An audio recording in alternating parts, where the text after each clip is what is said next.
Welcome back. Today we're doing a deep dive, and this one feels very current, very immediate. We're looking at the interrogation of Tahawwur Rana. That's right. Just happened, well, is happening now.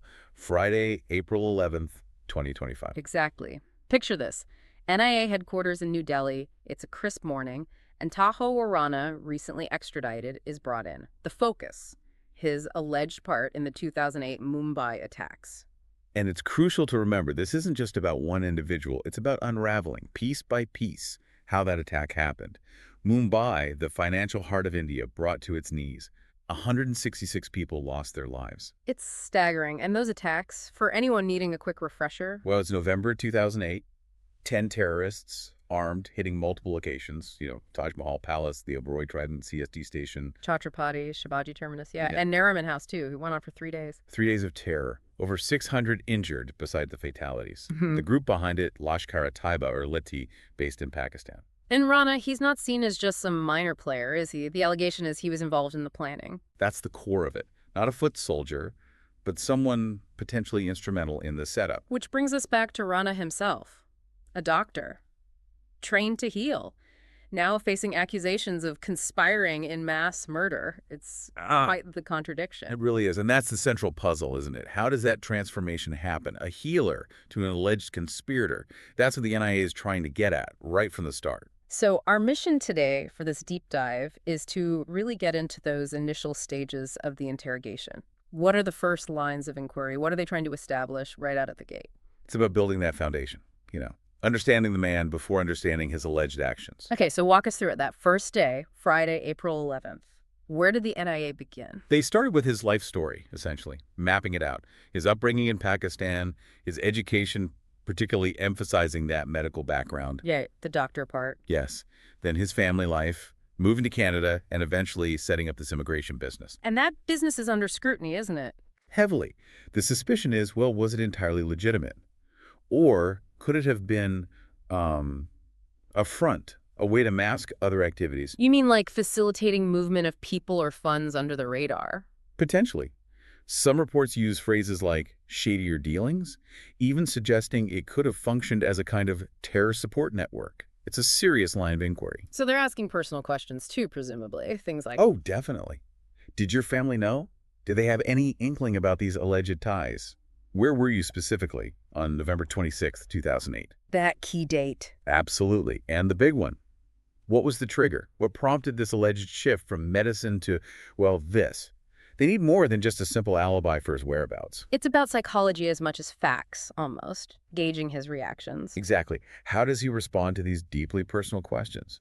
Does he seem evasive? Does the story hold up? They're looking for those cracks. And then there's the connection to David Coleman Headley. That name is unavoidable here. Absolutely central. Headley, an American of Pakistani origin, already convicted in the U.S. for his role.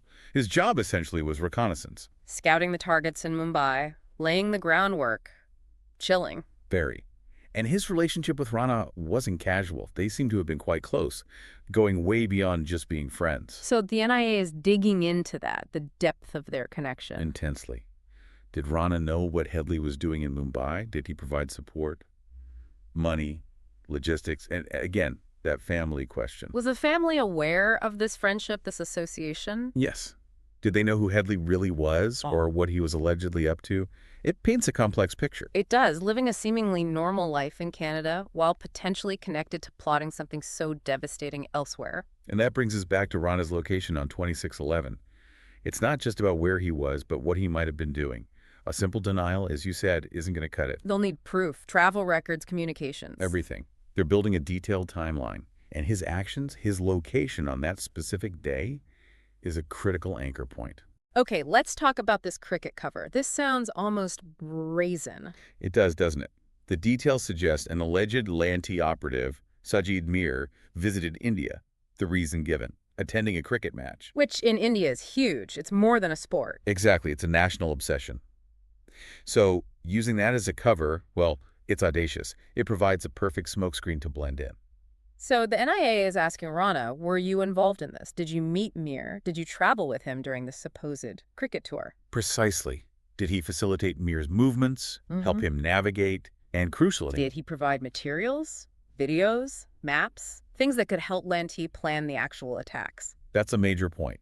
If Rana provided reconnaissance materials, maybe videos he took or procured, it moves him from potential passive knowledge to active participation in enabling the attack. Aiding and abetting in a very direct way. A very direct way. It suggests a deeper level of involvement, providing practical intelligence for the attackers. And this ties into the idea of sleeper cells, right? This notion that there might have been people already inside India ready to help. Yes, that's another angle the NIA is exploring. These hidden networks, individuals living seemingly normal lives, but actually waiting to assist in an operation. A terrifying concept. It is. So, did Rana have contact with any such individuals? Did he help set them up, recruit them? And the really worrying question for security agencies. Are any still active? Still out there? Exactly. Identifying any potential remaining elements of such a network will be a top priority. Okay, let's shift to the money. These operations aren't cheap. Where did the funding come from? Always a key question. Follow the money, right? The NIA is scrutinizing Rana's finances. Was the immigration business used to channel funds? Or were there other sources? More hidden methods? They'll be looking at everything. His business partners are also under the microscope. Were they complicit? Did they know where the money was potentially going? Or were they unwitting participants? Financial trails can be hard to erase completely. Very true. Unusual transactions, hidden accounts, international transfers. They'll be digging deep to see if they can link funds back to Rana and potentially to LeT activities. It's painstaking work. Which brings us squarely to Lashkar-e-Taiba.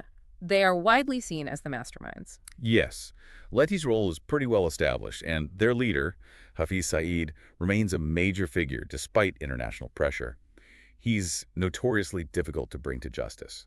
So the NIA will be pressing Rana on his relationship with Saeed. Absolutely.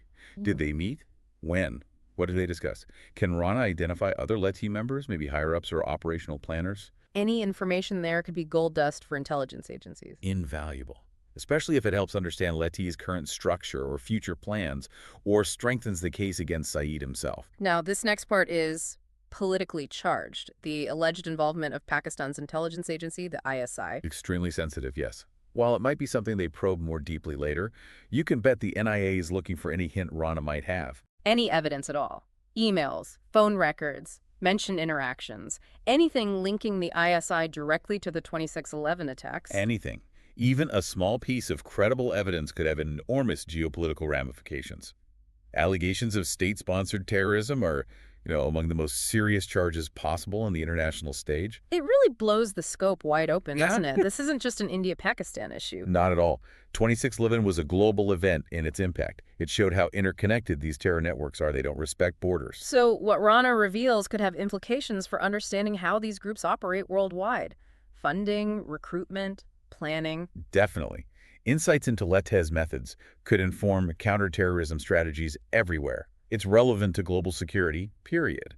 Wherever you are listening, these networks pose a potential threat. It makes this whole interrogation feel less like a purely legal process and more like, well, trying to decode a global threat. It is. It's part investigation, part intelligence gathering with potentially far-reaching consequences. It's a real-world, high-stakes situation unfolding. Okay, so let's try and pull the threads together from this initial phase.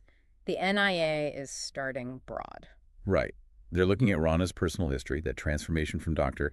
They're zeroing in on the Headley connection that seems crucial. The cricket cover and Sajid Mir was Rana involved in that deception, possibly providing intel. Yes.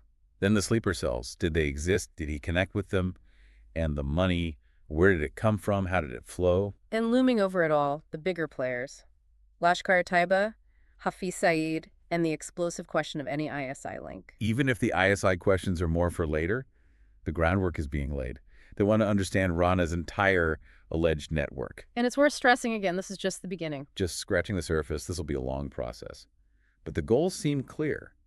Understand Rana the man, his motives, his journey. Uncover any hard evidence linking the ISI to the attacks. And detail his specific ties and role within LeT. It leaves us with some really fundamental questions, doesn't it? About radicalization, about how someone crosses that line. Absolutely. How does a healer potentially become involved in causing such immense suffering? What are the networks, the ideologies, the pressures that facilitate that? And what does this case teach us about global security, about the hidden connections that enable these horrific acts? These are the big questions this interrogation forces us to confront. We don't have the answers yet, but following this process gives us a vital window into that search for truth. We'll definitely be keeping a close eye on how this develops. It feels like a story with potentially significant chapters yet to be written.